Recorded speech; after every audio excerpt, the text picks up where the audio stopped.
Olá pessoal, tudo bem com vocês? Bom, estou vindo aqui para conversar não porque eu vou falar sozinho, mas para trazer aqui algumas coisas importantes da função daquele que está ministrando o curso Habitudes. E quero passar isso para vocês. Lá na apostila do líder, na página 8, no final da página, a última parte, vai estar escrita a seguinte coisa. Eu vou ler para vocês, e se você tiver com a apostila, pausa aqui, pega a sua apostila e lê comigo. Vai dizer assim, ó: durante a realização dos estudos nos grupos, os membros devem exercer 4 papéis importantes. Presta atenção. Líder de habitudes, você que vai estar ali ministrando o curso, você tem 4 papéis importantes. E é sobre esses 4 papéis que eu quero falar com você agora. Presta muita atenção. A apostila vai colocar em primeiro lugar que você deve atuar como um anfitrião. E o que isso quer dizer? Que você deve receber e acolher os outros para a discussão, estabelecendo um ambiente confortável e uma atitude geral que incentive a conversa. Como líder, quando você for comunicar a sua aula, o princípio, você deve receber as pessoas e fazer com que elas se sintam à vontade diante das suas individualidades para compartilhar, para conversar, para questionar aquilo que está em pauta, tá? Então isso é muito importante. Mas eu quero ampliar aqui. Você deve ser um anfitrião literal, não apenas na hora da aula, mas quando as pessoas chegarem, receba as pessoas. Certo? Tem gente que não gosta de conversar muito, a pessoa é mais tímida, mas tem os que gostam, né? Vá se adaptando à personalidade, ao temperamento de cada um e vai lidando com as pessoas conforme isso. Vá recebendo elas não no seu tom, não na sua medida ou na sua temperatura, mas ceda nesses momentos para que você consiga alcançar essa pessoa e conhecê-la, né? Se você ficar muito do seu jeito, talvez você não vai alcançar essa pessoa. Então seja um anfitrião, receba bem as pessoas, converse com elas durante a aula, faça as pessoas se sentirem à vontade, tá? Como você vai fazer isso? Vai variar de turma para turma, de pessoa para pessoa, mas é muito importante que as pessoas queiram estar ali e queiram compartilhar, porque elas se sentem bem, ok? E você vai criar este clima e este ambiente. Segunda coisa, vai dizer assim, ó, que você deve atuar como um médico. E o que ela quer dizer com esse exemplo de médico? Que você deve apertar e provocar os outros com perguntas, assim como um médico faz quando examina o seu paciente. Os médicos sempre fazem isso antes de prever o medicamento. Você vai no médico, ele aperta e pergunta assim: tá doendo? Tá com tal coisa? Você sentiu tal coisa? Você tal coisa? Você aquilo? Ele vai fazendo um check-up em você, né? E aqui ele vai usar a expressão apertar, provocar. Mas o que eu quero que você entenda muito bem é que o médico ele está examinando, então você vai ter que fazer isso. Você vai ter que entender qual que é a situação. Nós estamos falando de caráter. Vamos perguntar algumas coisas, vamos questionar algumas coisas, tá? E o que eu acho muito interessante é que você deve realmente fazer um exame do que está acontecendo. Então, como médico, você vai ter que fazer as pessoas declarar quais são os possíveis problemas, os sintomas, e fazer elas perceberem a doença, entendeu? Qual é o problema? Normalmente sempre levando para aquilo que a lição está trazendo. Então nós vamos fazer perguntas e vamos provocar para que realmente esse diagnóstico comece a aparecer e os próprios alunos também entendam isso.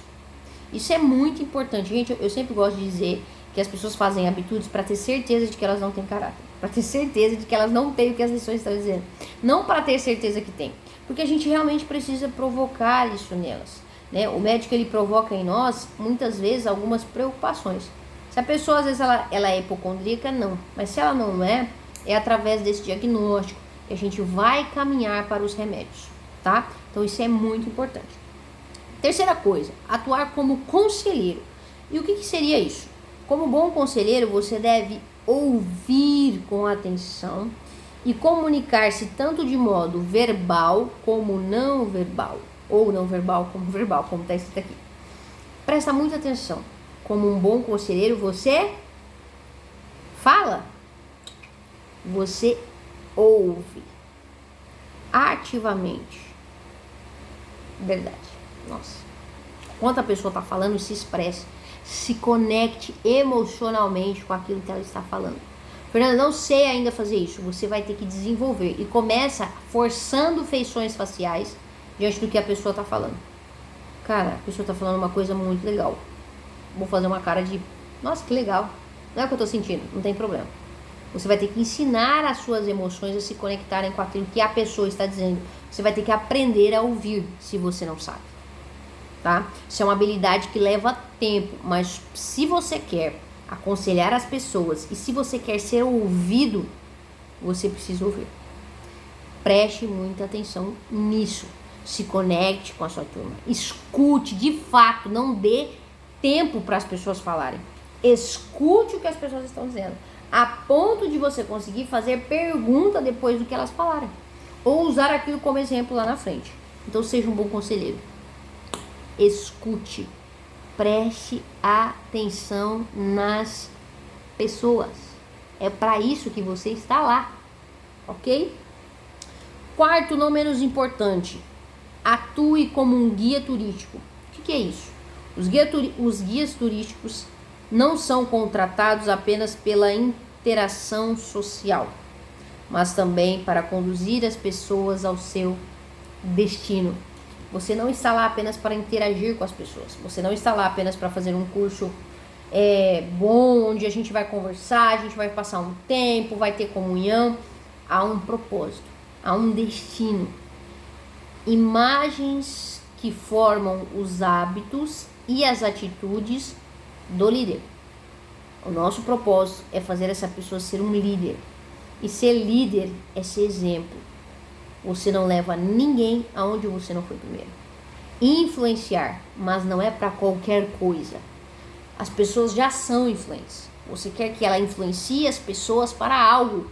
E este algo é a transformação que elas viveram, que é Cristo. Na maioria das vezes é isso que nós queremos. No caso, sempre eu quero Cristo. Mesmo quando eu vou dar habitudes numa empresa.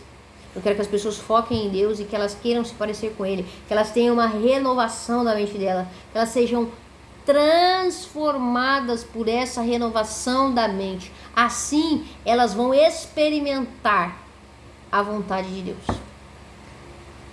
É isso. Que venha o teu reino, que seja feita a tua vontade.